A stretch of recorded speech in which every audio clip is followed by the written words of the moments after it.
अगर बच्चे की कंडीशन ठीक है और उसकी कोई इश्यूज़ नहीं है तो प्लीज़ परेशान होने की ज़रूरत नहीं है, वेट कीजिए।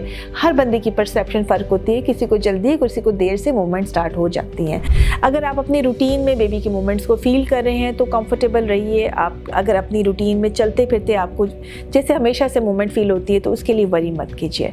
हाँ, अगर ऐसी कंडीशन होगी है कि आपको लगा है और आपने महसूस किया है कि बच्चा बहुत देर तक नहीं हिला तो फिर ज़रूर बच्चे की मूवमेंट को ट्रैक करने की ज़रूरत है।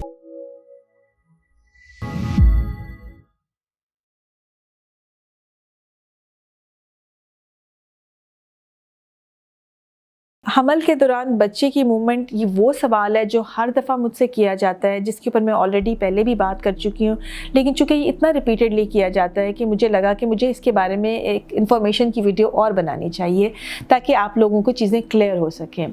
बच्चे की मूवमेंट अमूमन 5th मंथ में स्टार्ट होती है। अगर आपको बेबी की मूवमेंट नहीं फ़ील हो रही है तो उसके लिए वरी मत कीजिए, अपने डॉक्टर से रब्ता करें, वो आपको अल्ट्रासाउंड करके बच्चे की जो कंडीशन है उसके बारे में सेटिस्फाई कर देंगे। अगर बच्चे की कंडीशन ठीक है और उसकी कोई इश्यूज़ नहीं है तो प्लीज़ परेशान होने की ज़रूरत नहीं है, वेट कीजिए। हर बंदे की परसेप्शन फ़र्क होती है, किसी को जल्दी किसी को देर से मूवमेंट स्टार्ट हो जाती हैं।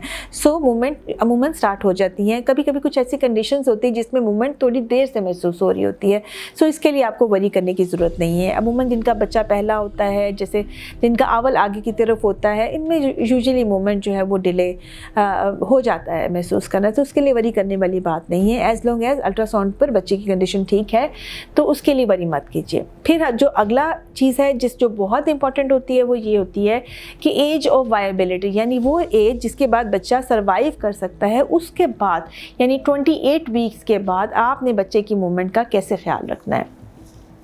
एक मूवमेंट तो वो होती है जो आपको चलते फिरते लेटते बैठे महसूस हो रही होती है, इसको गिनने की या ख्याल रखने की या इसके लिए वरी करने की ज़रूरत नहीं है। अगर आप अपनी रूटीन में बेबी के मूवमेंट्स को फील कर रहे हैं तो कंफर्टेबल रहिए। आप अगर अपनी रूटीन में चलते फिरते आपको जैसे हमेशा से मूवमेंट फील होती है तो उसके लिए वरी मत कीजिए। हाँ, अगर ऐसी कंडीशन होगी है कि आपको लगा है और आपने महसूस किया है कि बच्चा बहुत देर तक नहीं हिला तो फिर ज़रूर बच्चे की मूवमेंट को ट्रैक करने की ज़रूरत है।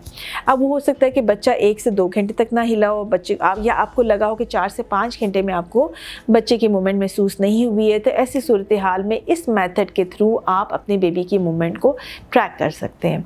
अगर आपकी प्रेगनेंसी, अगेन कहूँगी कि लो रिस्क प्रेगनेंसी है, यानी इसमें कोई शुगर, ब्लड प्रेशर, बच्चे के ग्रोथ की इश्यूज़ नहीं हैं, तो आप 1 से 2 घंटे तक आराम से अपनी बेबी के मूवमेंट को महसूस कर सकते हैं।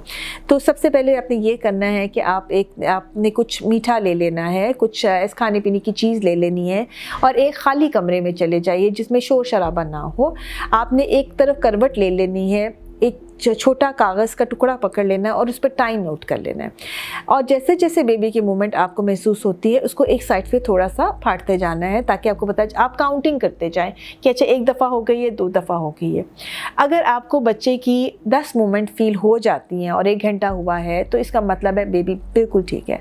अगर 1 घंटे में भी आपको 10 मूवमेंट फील नहीं हुई हैं तो अगले 1 घंटे के लिए भी आप बेबी की मूवमेंट्स को मॉनिटर कर सकते हैं, चूँकि एक जो हेल्दी बच्चा है वो 30 to 45 मिनट या समटाइम इससे थोड़ा सा ज़्यादा तक वो जो है वो कह लें सो जाता है और वो मूव नहीं करता। लेकिन जब आप कुछ मीठा ले लेते हैं और आप इस तरह से काउंटडाउन शुरू करते हैं तो अमूमन आपको बच्चे की हरकत महसूस होना शुरू हो जाती है। अगर 2 घंटे में भी आपको बेबी की मूवमेंट महसूस नहीं होती हैं तो आप फौरी तौर पर हॉस्पिटल चले जाइए और CTG जो बच्चे की हार्ट बीट का ट्रेस होता है वो निकलवा लीजिए।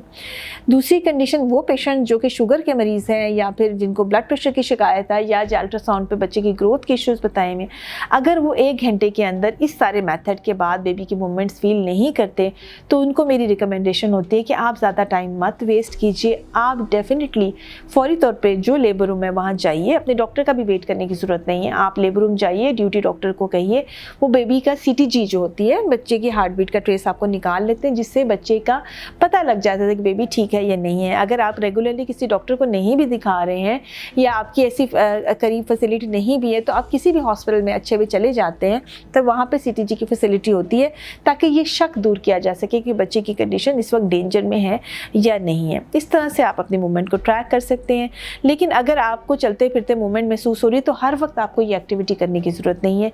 ये उसी सूरत में कीजिएगा कि जब आपको बेबी की मूवमेंट्स कम महसूस होती हैं। इस बारे में एक और भी बात कह दूँ मैं कि जैसे जैसे बच्चा ग्रो करता है और उसका हेड इंगेज होना शुरू हो जाता है, जैसे जैसे वो नीचे इंगेजमेंट की तरफ जाता है तो मूवमेंट में उस तरह से नहीं होती, मूवमेंट में कमी महसूस हो जाती है और ये भी बिल्कुल नॉर्मल है ना। बहुत सारा ख्याल रखिएगा और दुआओं में याद रखिएगा।